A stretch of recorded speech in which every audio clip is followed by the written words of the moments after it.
রাজ্যে এমনিতেই কেন্দ্রীয় হারে মহার্ঘ ভাতার দাবি নিয়ে আন্দোলন ও বিক্ষোভ চালিয়ে যাচ্ছেন কর্মীরা।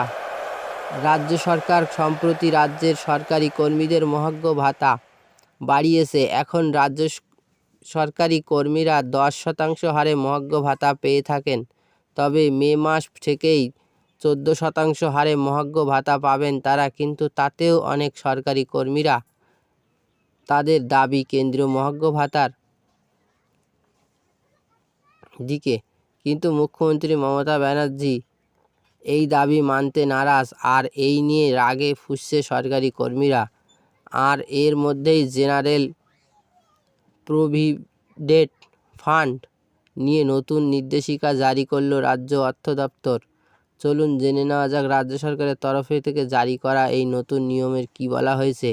জেনারেল প্রভিডেন্ট ফান্ড নিয়ে রাজ্য অর্থ দপ্তর এক বিশেষ নির্দেশিকা জারি করেছে।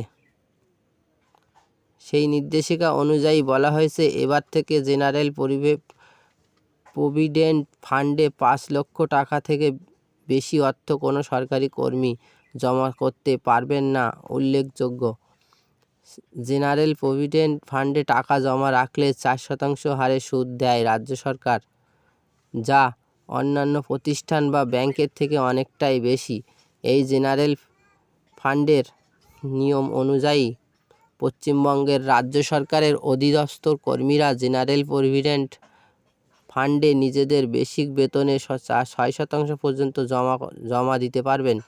কিন্তু অভিযোগ উঠছে, বেশি সুদের জন্য অনেক সরকারি কর্মীরা এই নিয়ম ভেঙে বেশি টাকার জমা রাখছেন। এর ফলে বাড়তি সুদ গুনতে হচ্ছে রাজ্য সরকারকে।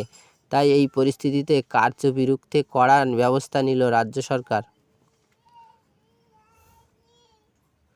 যেহেতু জিপিএফ সুদের হার অন্যান্য ব্যাংকের থেকে বেশি, তাই এখানেই গভর্নমেন্ট এমপ্লয়েজ বা সরকারি কর্মীরা তাদের টাকা জমা করেন।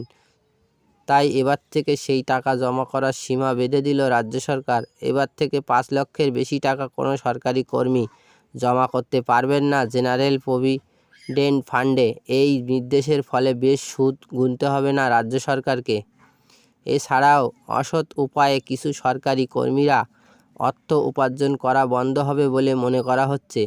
কিন্তু এই নির্দেশিকার ফলে অনেক কর্মী নিজেদের প্রতিক্রিয়া জানিয়েছেন এবং এইটা সঠিক সিদ্ধান্ত নয় বলেও মনে করছেন অনেকেই।